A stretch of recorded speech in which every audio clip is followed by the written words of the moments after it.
Hello friends, नमस्कार। Welcome to my channel. बहुत बहुत स्वागत है आप लोगों का हमारे चैनल एजुकेशनल एकेडमी पे। ठीक है, तो चलिए स्टार्ट करते हैं आज का सेशन। ठीक है, तो जल्दी से जुड़ जाएं और जल्दी से शेयर कर दें। ठीक है, तो यहाँ पर आज का हमारा सेशन का पहला क्वेश्चन है कि इनमें से कौन सा नाम रीतिकाल का नहीं है। ठीक है, अलंकृत काल, संगार काल, पूर्व मध्यकाल या फिर उत्तर मध्यकाल। कौन सा काल है जो रीति काल का नाम नहीं है? तो यहाँ पर पूर्व मध्यकाल ये नहीं है, बाकी का अलंकृत काल भी है। ठीक है, संगार काल भी है जो कि विश्वनाथ प्रसाद मिश्र ने नाम दिया था। अलंकृत काल मिश्र बंधुओं ने दिया था और उत्तर मध्यकाल रामचंद्र शुक्ल ने कहा था रीतिकाल को। तो ये पूर्व मध्यकाल इसके अंतर्गत नहीं आता है रीतिकाल के। नेक्स्ट क्वेश्चन देख लेते हैं। नेक्स्ट क्वेश्चन है कि हिंदी साहित्य का इतिहास ग्रंथ के लेखक कौन है। ठीक है, हिंदी साहित्य के इतिहास ग्रंथ के लेखक कौन है? हजारी प्रसाद द्विवेदी, डॉक्टर रामविलास शर्मा, गियर्सन या फिर रामचंद्र शुक्ल। तो यहाँ पर ऑप्शन नंबर डी राइट हो जाएगा, रामचंद्र शुक्ल हैं। नेक्स्ट क्वेश्चन देख लेते हैं।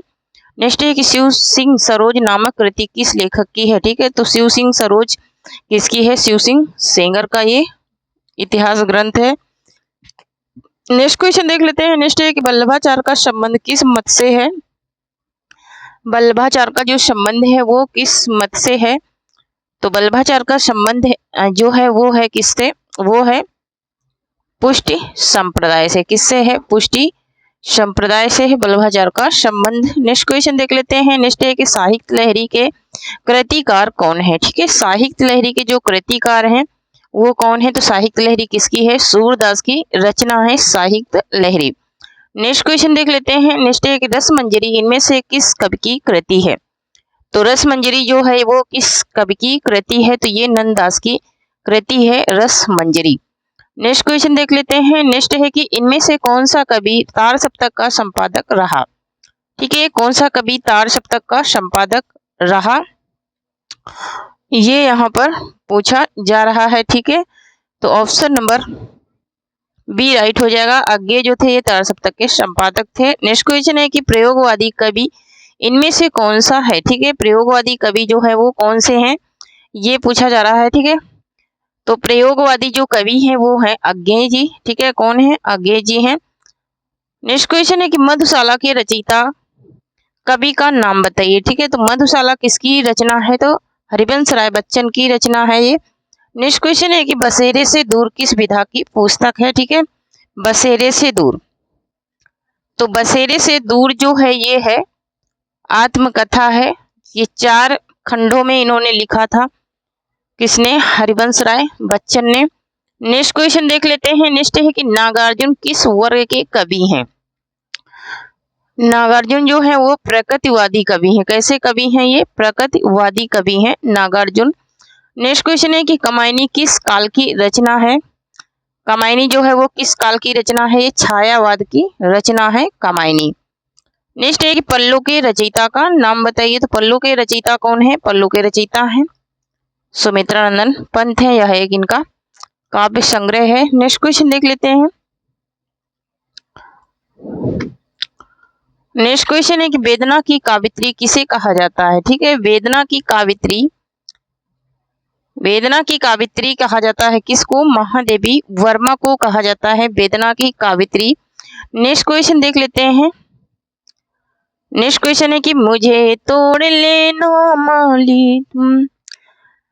नेक्स्ट क्वेश्चन में क्या कह रहा है कि मुझे तोड़ लेना बनमाली, उस पथ पर देना तुम फेंक। यह पंक्ति किस कवि की है? ठीक है, तो ये पंक्ति जो है ये किस कवि की है? मुझे तोड़ लेना माली, मुझे तोड़ लेना बनमाली, उस पथ पर देना तुम फेंक, जिस पर मातृभूमि पर शीश चढ़ाए जाए वीर अनेक। तो ये किसकी लाइनें हैं? तो ये माखनलाल चतुर्वेदी की लाइनें हैं। नेक्स्ट क्वेश्चन देख लेते हैं। नेक्स्ट है कि निराला की साहित्य साधना के रचयिता हैं। तो निराला की जो साहित्य साधना है वो किसकी है? रामविलास शर्मा की रचना है निराला की साहित्य साधना। नेक्स्ट क्वेश्चन देख लेते हैं। नेक्स्ट है कि अस्था धातु का लट लकार में प्रथम पुरुष एक वचन का रूप होगा। अस्था धातु पूछा जा रहा है, तो अस्था धातु ये बहुत ज्यादा इंपॉर्टेंट है। यहाँ हो जाएगा तिष्ठति। क्या हो जाएगा? तिष्ठति हो जाएगा। ठीक है, नेक्स्ट क्वेश्चन है कि पिब धातु का लोट लकार में प्रथम पुरुष एक वचन का रूप बताइए। ठीक है, प्रथम पुरुष एक वचन पूछ रहा है, तो यहाँ पर प्रथम पुरुष एक वचन का क्या हो जाएगा, पिबंत हो जाएगा। ठीक है, नेक्स्ट क्वेश्चन देख लेते हैं। नेक्स्ट है कि गम धातु विधिलिंग लकार मध्यम पुरुष एक वचन का रूप क्या होगा। ठीक है, गम धातु है, गम मतलब कि जाना। ठीक है, तो यहाँ पर इसका क्या पूछ रहा है, मध्यम पुरुष पूछ रहा है, और क्या पूछ रहा है, द्विवचन का रूप पूछ रहा है, तो यहाँ पर हो जाएगा गच्छेतम। नेक्स्ट क्वेश्चन देख लेते हैं। नेक्स्ट है कि भू, भू माने,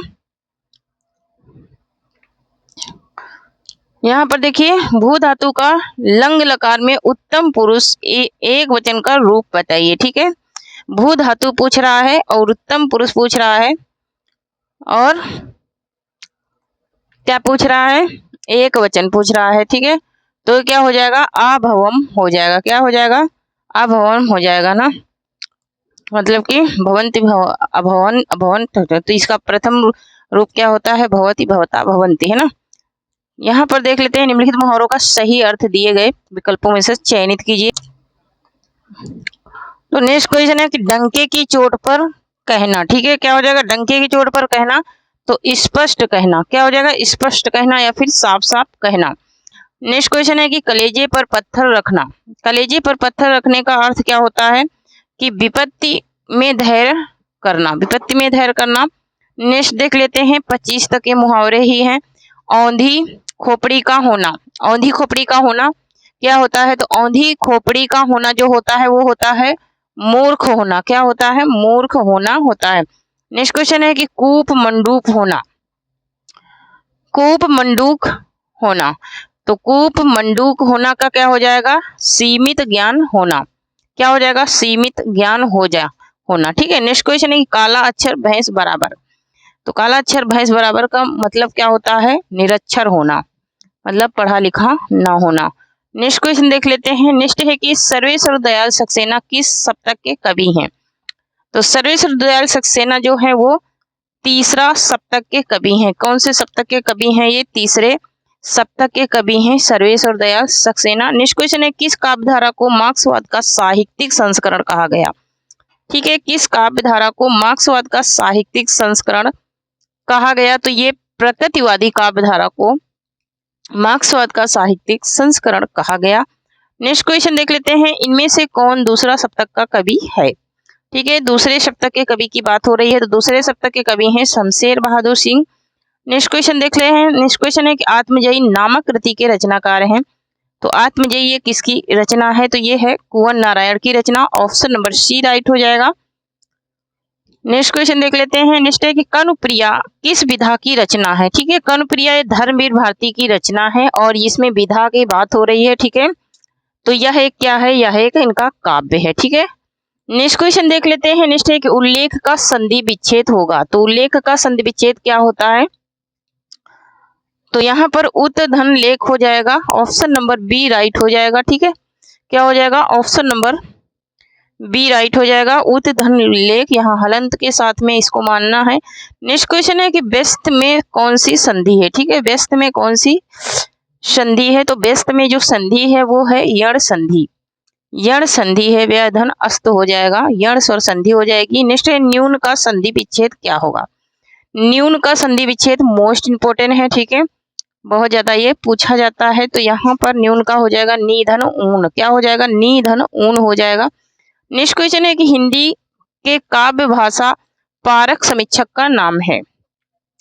हिंदी के काव्य भाषा पारक समीक्षक का नाम क्या है, ये पूछा जा रहा है यहाँ पर। ठीक है, काव्य भाषा पारक के समीक्षक का नाम तो राम स्वरूप चतुर्वेदी है। नेक्स्ट क्वेश्चन देख लेते हैं। नेक्स्ट है कि अपभ्रंश का वाल्मीकि इनमें से किसे कहा जाता है। ठीक है, अपभ्रंश का वाल्मीकि किसे कहा जाता है, तो अपभ्रंश का वाल्मीकि स्वयंभू को कहते हैं। नेक्स्ट क्वेश्चन देख लेते हैं। इन मुसलमान हरिजन पे कोटिन हिंदू वारिये, ये पंक्ति किस कवि की है। ठीक है, ये पंक्ति जो है ये किस कवि की पंक्ति है, तो ये भारतेंदु हरिश्चंद्र की पंक्ति है। नेक्स्ट क्वेश्चन है कि रामचरितमानस की रचना प्रारंभ हुई थी।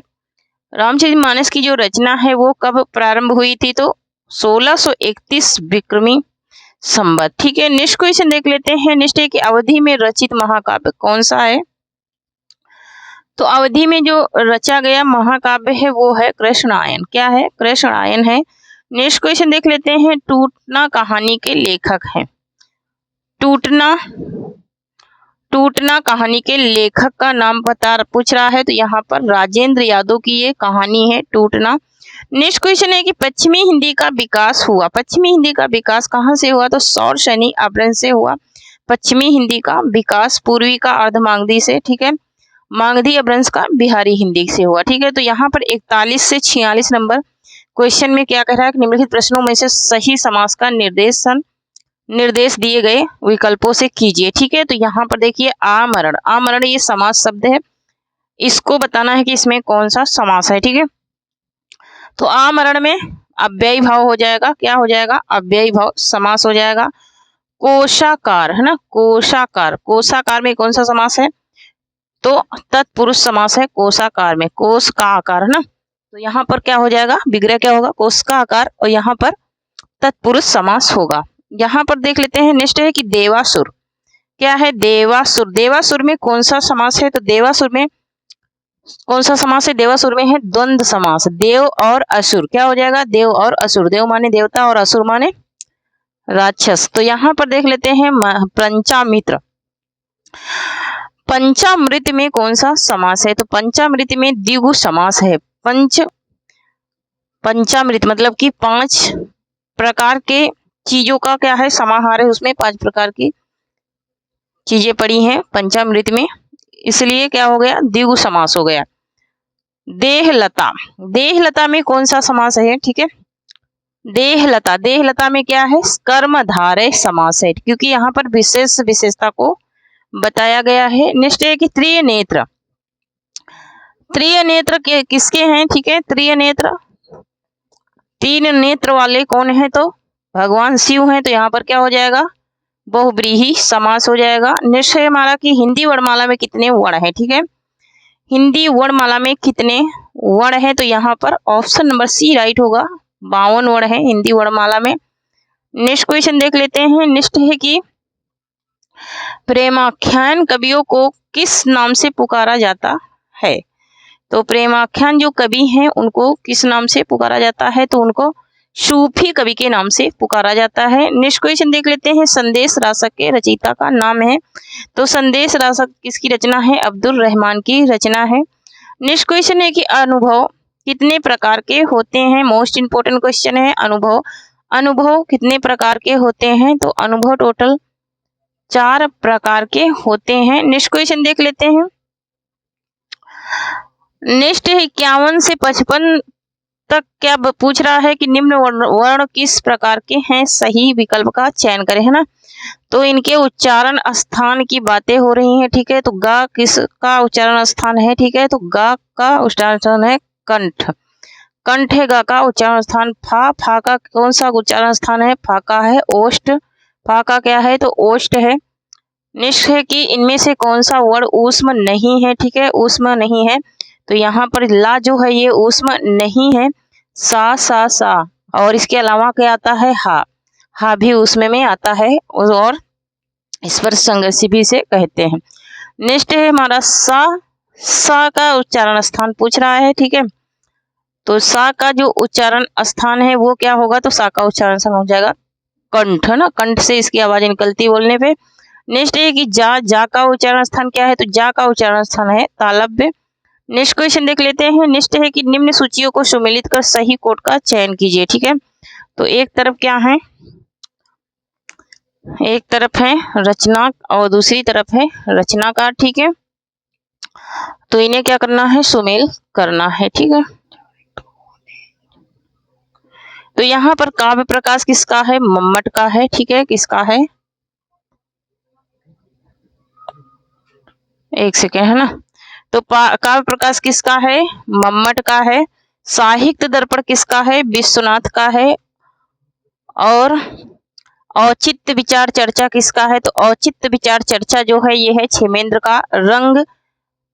रस गंगाधर किसका है? तो पंडित राज जगन्नाथ का है। तो यहाँ पर 2 3 4 1 देख लेते हैं। 2 3 4 1 किसमें है? तो 2 3 4 1, 2 3 4 1 किसमें है? ऑप्शन नंबर सी में है। ऑप्शन नंबर सी यहाँ पर राइट हो जाएगा। नेक्स्ट क्वेश्चन है कि रस सूत्र किस आचार की देन है? रस सूत्र जो है वो किस आचार की देन है? तो ये भरत मुनि की देन है रस सूत्रों की। नेक्स्ट क्वेश्चन देख लेते हैं। नेक्स्ट है कि निम्न आचार्यों को काल के अवरोही क्रम में व्यवस्थित कीजिए। ठीक है, काल के अवरोही क्रम में क्या करना है? व्यवस्थित करना है। तो भामा, दंडी, मम्मट, विश्वनाथ, यही इनका अवरोही क्रम सही हो जाएगा। नेक्स्ट क्वेश्चन है मत्स्यकटिकम के रचयिता हैं। तो मत्स्यकटिकम के रचयिता कौन है? तो शूद्रक की रचना है मत्स्यकटिकम। नेक्स्ट क्वेश्चन है हमारे की 60 से 62 है ना, 3 क्वेश्चन। कह रहा है कि उपयुक्त समानार्थी का चयन दिए गए विकल्पों से कीजिए, है ना। तो यहाँ पर कंचन लिखा है, कंचन का अर्थ क्या हो जाएगा? ठीक है, कंचन का अर्थ हो जाएगा सोना। नेक्स्ट देख लेते हैं। नेक्स्ट है कि सोम, सोम का अर्थ क्या है? सोम का अर्थ है क्या? पीयूष। क्या है? पीयूष है सोम का अर्थ। ठीक है, नेक्स्ट है हमारा कि नेक्स्ट है सिखी। सिखी का अर्थ क्या हो जाएगा? सिखी का अर्थ हो जाएगा मोर, मयूर इसका होता है। नेक्स्ट है कि हमारा इनमें से कौन हिरण का पर्यायवाची नहीं है? ठीक है, हिरण का पर्यायवाची कौन सा नहीं है? तो यहाँ पर अहि जो है ये हिरण का पर्यायवाची नहीं है, बाकी सारंग, कुरंग और मृग है। नेक्स्ट है कि इनमें से कौन घोड़े का पर्यायवाची नहीं है? ठीक है, तो घोड़े का पर्यायवाची सिंधु नहीं है, सिंधु नंदी का पर्यायवाची है। ठीक है, बाकी हाय, घोटक और सैंधव है। नेक्स्ट है कि युगे युगे क्रांति के रचयिता हैं। ठीक है, युगे युगे क्रांति किसकी रचना है? तो ये विष्णु प्रभाकर की रचना है युगे युगे क्रांति। नेक्स्ट क्वेश्चन है कौन सा नाटक जगदीश चंद्र माथुर का है? ठीक है, तो कौन सा नाटक है जो जगदीश चंद्र माथुर का नाटक है? वो है सर्दिया। सर्दिया जगदीश चंद्र माथुर का नाटक है। नेक्स्ट क्वेश्चन है कि प्रगतिवादी काव्य की समय सीमा क्या है? ठीक है, तो प्रगतिवादी जो काव्य की समय सीमा है वो है 1936 से 1943 ईस्वी। नेक्स्ट क्वेश्चन देख लेते हैं। लाल पान की बेगम कहानी के रचयिता हैं। तो ठीक है, लाल पान की बेगम, तो लाल पान की बेगम फरीशरण नाथ रेणु की कहानी है। डिटेल में पढ़ना है, कहानी को डिटेल में देखना है तो मेरे चैनल पे जाइए। ठीक है, सर्च कीजिए, मिल जाएगी। सरस्वती पत्रिका के संपादक थे महावीर प्रसाद द्विवेदी थे सरस्वती पत्रिका के संपादक। नेक्स्ट क्वेश्चन देख लेते हैं। नेक्स्ट है कि उदंत मार्टन नामक पत्र कहाँ से प्रकाशित होता था? तो ये पत्र जो है ये कहाँ से प्रकाशित होता था? कोलकाता से प्रकाशित होता था। जुगल किशोर मिश्र का है ये। यहाँ पर 71 से 75 निम्न में से सही वर्तनी वाले शब्द चुनिए। ठीक है, तो 75 नंबर तक सही वर्तनी वाले शब्द चुनने हैं। तो यहाँ पर आर्द्र, सी नंबर का आर्द्र सही लिखा है। उसके बाद है,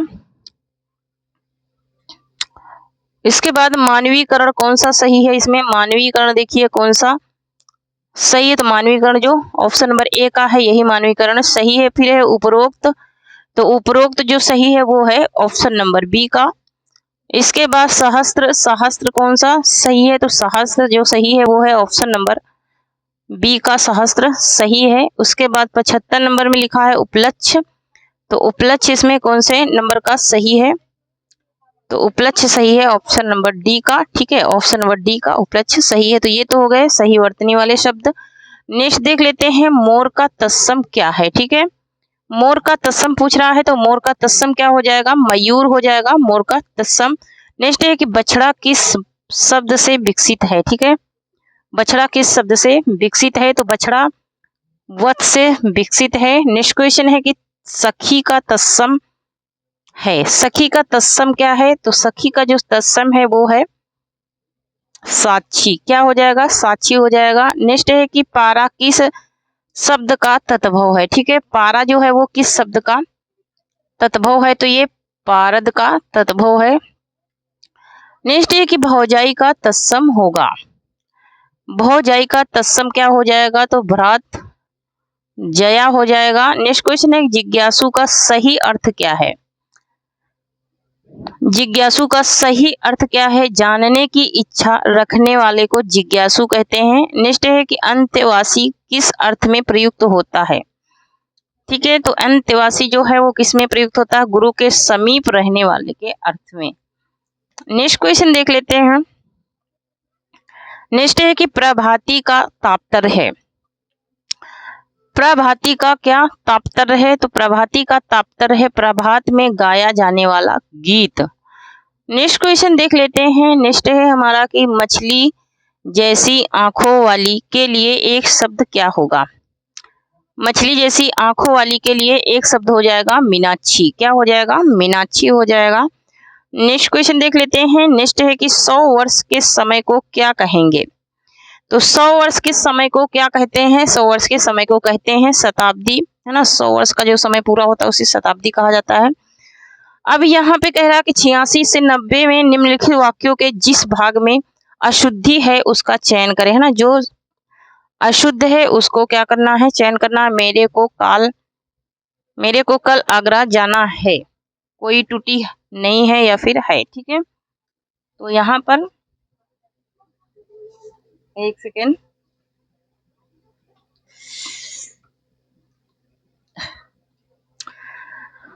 तो ये कह रहा है कि मेरे को कल आगरा जाना है ना। तो यहाँ पर देखिए शुद्धि कहाँ पर है, ठीक है। अशुद्धि कहाँ पर दिया है? तो अशुद्धि यहाँ पर ऑप्शन नंबर ए ही में है, ठीक है। ये जो है ना, मेरे को नहीं होगा मुझे हो जाएगा, ठीक है। ये मेरे को नहीं होगा मुझे होगा, ठीक है। मेरे को नहीं मुझे होना चाहिए, तो यहाँ पर ए नंबर क्या हो जाएगा? राइट हो जाएगा, ठीक है।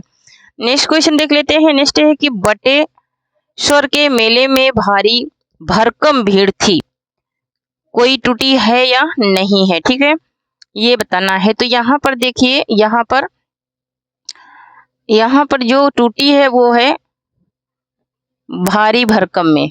किसमें टूटी है? भारी भरकम में टूटी है। यहाँ पर ऑप्शन नंबर बी राइट हो जाएगा, ठीक है। नेक्स्ट है कि उनकी सौभाग्यवती पुत्री का विवाह 26 तारीख को होगा। तो यहाँ पर कौन सा ऑप्शन है जो टूटी वाला है? तो यहाँ पर भी ऑप्शन नंबर बी है, क्योंकि सौभाग्यवती मतलब कि जो होती है वो शादीशुदा औरत होती है, ठीक है। नेक्स्ट देख लेते हैं। नेक्स्ट है साहित्य और जीवन का घनघोर संबंध है, कोई टूटी है या नहीं है, पूछ रहा है। तो इसमें टूटी है, इसमें भी ऑप्शन नंबर बी में टूटी है, ठीक है। नेक्स्ट क्वेश्चन है कि आपका पत्र धन्यवाद सहित प्राप्त हुआ, कोई टूटी है या नहीं। तो यहाँ पर भी ऑप्शन नंबर बी में टूटी है, ठीक है। नेक्स्ट क्वेश्चन देख लेते हैं। नेक्स्ट है कि श्रृंगार रस का अस्थाई भाव क्या है, ठीक है। तो श्रृंगार रस का अस्थाई भाव होता है रति। क्या होता है? रति होता है श्रृंगार रस का अस्थाई भाव। नेक्स्ट क्वेश्चन देख लेते हैं। शौक किस रस का अस्थाई भाव है? तो शौक जो है वो करुण रस का अस्थाई भाव है। शौक करुण रस का अस्थाई भाव है। नेक्स्ट क्वेश्चन है किस रस को रसराज कहा गया है?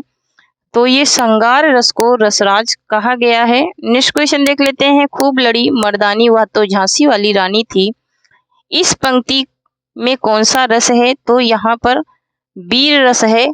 खूब लड़ी मर्दानी वो तो झांसी वाली रानी थी, इसमें कौन सा रस है? तो इसमें वीर रस की प्रधानता है, ठीक है। नेक्स्ट क्वेश्चन है कि जहाँ उपमेय की तुलना उपमान से की जाए वहाँ कौन सा अलंकार होता है? तो जहाँ उपमेय की तुलना उपमान से की जाती है वहाँ उपमा अलंकार होता है।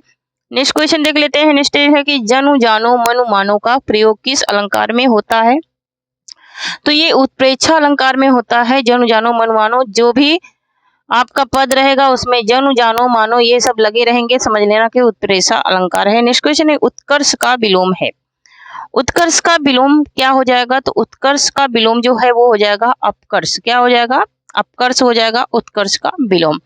नेक्स्ट देख लेते हैं। नेक्स्ट है कि रामचरितमानस किस भाषा में लिखा गया है, ठीक है। रामचरितमानस जो है वो किस भाषा में लिखा गया है? तो ये अवधी भाषा में लिखा गया है रामचरितमानस। नेक्स्ट क्वेश्चन देख लेते हैं कि पश्चिमी हिंदी की सर्वाधिक प्रमुख बोली इनमें से कौन सी है, ठीक है। तो पश्चिमी हिंदी की सर्वाधिक क्या है? प्रमुख बोली पूछ रहा है। तो सर्वाधिक प्रमुख बोली जो है इसमें वो है ब्रजभाषा। ब्रजभाषा को सबसे ज्यादा प्रमुखता दी गई है। नेक्स्ट है कि अवधी किस उप भाषा वर्ग की बोली है? अवधी जो है वो पूर्वी हिंदी की बोली है। अब नेक्स्ट है हमारा कि सूचियों को सुमेलित कर सही विकल्प का चयन करके कोट को क्या करना है? सुमेल करना है। तो यहाँ पर देख लेते हैं, यहाँ पर सर्वेश्वर दयाल सक्सेना का क्या है, तो सर्वेश्वर दयाल सक्सेना का है काठ की घाटियां। कुंवर नारायण का क्या है, तो कुंवर नारायण का है चक्रव्यूह। जयशंकर प्रसाद का क्या है, तो आंसू है। और अज्ञे का है इतलम। ठीक है, तो यहाँ पर देखते हैं 2 4 1 3, 2 4 1 3 किस ऑप्शन में है, यहाँ पर देख लेते हैं कौन से कूट में है। 2 4 1 3, तो 2 4 1 3 किस में है, ऑप्शन नंबर बी में है। ऑप्शन नंबर बी इसका राइट आंसर हो जाएगा। नेक्स्ट है कि गीत फरोश नामक कविता के रचयिता हैं। ठीक है, गीत फरोश नामक कविता के रचयिता हैं भवानी प्रसाद मिश्र। भवानी प्रसाद मिश्र की ये रचना है। नेक्स्ट है कि नागार्जुन का संबंध किस काव्य धारा से है। नागार्जुन का संबंध किस काव्य धारा से है, तो प्रकृतिवाद से है इनका संबंध। नेक्स्ट क्वेश्चन देख लेते हैं, वामन ने काव्य की आत्मा किस तत्व को स्वीकार किया है। तो वामन ने जो काव्य की आत्मा स्वीकार किया है वो रीति को स्वीकार किया है। नेक्स्ट क्वेश्चन है कि संस्कृत के वे शब्द जो बिना किसी ध्वनि परिवर्तन के हिंदी में प्रयुक्त हो रहे हैं उन्हें कहा जाता है। ठीक है, तो बिना किसी ध्वनि परिवर्तन के हिंदी में प्रयुक्त हो रहे हैं वो है तत्सम शब्द। कौन से शब्द हैं, तो तत्सम शब्द है। नेक्स्ट है कि देशज शब्द का अभिप्राय है। देशज शब्द का अभिप्राय क्या है, तो जिनकी विपरीत ज्ञान ना हो उसे देशज शब्द कहते हैं। नेक्स्ट देख लेते हैं, नेक्स्ट एक साधारणीकरण सिद्धांत के जनक कहे जाते हैं। तो साधारणीकरण सिद्धांत के जनक कहे जाते हैं भट्टनायक। भट्टनायक है साधारणीकरण के जनक। नेक्स्ट क्वेश्चन है कि इनमें से अर्धविराम चिन्ह कौन सा है। ठीक है, अर्धविराम की बात हो रही है, तो यहाँ पर अर्धविराम जो ऑप्शन नंबर बी में है वही राइट हो जाएगा। नेक्स्ट क्वेश्चन है कि मूड पे मुकुट धरे सोहत है गोपाल में कौन सा दोष है। ठीक है, क्या कह रहा है कि मूड पे मुकुट धरे सोहत है गोपाल में कौन सा दोष है। ठीक है, दोष पूछ रहा है, तो यहाँ पर कौन सा दोष है, गमत्व दोष है। कौन सा दोष है, गमत्व दोष है। नेक्स्ट क्वेश्चन है कि हायु कविता का मूल स्थान है। तो हायु कविता ये जापान में सबसे पहले बनी थी, तो ये मूल स्थान इसका जापान हो जाएगा। नेक्स्ट क्वेश्चन है कि यतस्त निर्धनम किस विभक्ति से जुड़ा सूत्र है। यतस्त निर्धनम, तो यतस्त निर्धनम जो है ये सप्तमी विभक्ति से जुड़ा सूत्र है। नेक्स्ट क्वेश्चन देख लेते हैं, नेक्स्ट क्वेश्चन की दुष्टवा में प्रयुक्त प्रत्यय है। दुष्टवा में प्रयुक्त प्रत्यय क्या है, तो कृत्ता प्रत्यय है। ठीक है, कृत प्रत्यय है। नेक्स्ट क्वेश्चन है कि अभ्यागत शब्द में कौन सा उपसर्ग है। तो अभ्यागत में कौन सा है, अभी उपसर्ग है अभ्यागत में। नेक्स्ट क्वेश्चन है कि विद्याधनम में समास है। तो विद्याधनम में कौन सा समास है, तो विद्याधनम में है कर्मधारय समास। नेक्स्ट क्वेश्चन है कि इनमें से कौन सी कृति कालिदास की है। ठीक है, तो कौन सी कृति है जो कालिदास की है, तो विक्रमोर्वशीयम ये कालिदास की कृति है। नेक्स्ट क्वेश्चन देख लेते हैं, सुमेलित करने वाला क्वेश्चन आ गया है। ठीक है, क्या करना है, सुमेलित करना है। तो यहाँ पर देख लेते हैं कालिदास का क्या है, तो कुमार संभवम है। हर्षरी हर्ष का क्या है, नैषधि चरितम है। भारवी का है किरातार्जुनीयम। और भभूति का है उत्तर रामचरितम। क्या हो जाएगा, 3 4 1 2। ठीक है, 3 4 1 2 देख लेते हैं किस ऑप्शन में है। 3 4 1 2, तो 3 4 1 2 है ऑप्शन नंबर सी में। ऑप्शन नंबर सी यहाँ पर राइट हो जाएगा। नेक्स्ट क्वेश्चन देख लेते हैं, नेक्स्ट है कि इनमें से एक रचना बृहत्त्रयी में आती है उसे छांटिए। ठीक है, बृहत्त्रयी में कौन सी रचना आती है, तो बृहत्त्रयी में आता है सुषपाल बधम। कौन आता है, सुषपाल बधम आता है बृहत्त्रयी में। नेक्स्ट क्वेश्चन है कि कोयलानंद के रचयिता का नाम है। ठीक है, तो कोयलानंद के रचयिता का नाम क्या है, तो ऑप्शन नंबर बी राइट हो जाएगा, अप्पे दीक्षित है। नेक्स्ट क्वेश्चन देख लेते हैं, काव्य मीमांसा किसकी कृति है। काव्य मीमांसा किसकी कृति है, तो काव्य मीमांसा जो है वो राजशेखर की कृति है। नेक्स्ट क्वेश्चन है कि संविधान की धारा 343 1 में हिंदी को घोषित किया गया। तो 343 में जो हिंदी को घोषित किया गया राजभाषा के रूप में घोषित किया गया। नेक्स्ट क्वेश्चन है कि मगही किस उप वर्ग की बोली है। तो मगही ये बिहारी हिंदी की बोली है। नेक्स्ट क्वेश्चन है कि विभत्स रस का अस्थाई भाव है, तो विभत्स रस का जो अस्थाई भाव है वो है भय,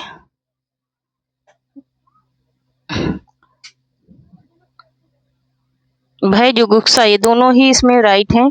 नेक्स्ट क्वेश्चन देख लेते हैं। नेक्स्ट है कि काव्य शोभा या कर्तारो धर्मा गुणा, काव्य गुण की यह परिभाषा दी,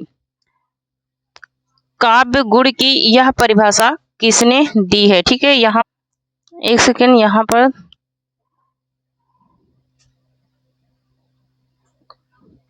यहाँ पर जुगुप्सा ही सही होगा। ठीक है, जुगुप्सा। ठीक है, नेक्स्ट क्वेश्चन देख लेते हैं। नेक्स्ट यहाँ पर देखिए, काव्य कर्तारो धर्मा, ये परिभाषा किसकी है? तो ये है किसकी?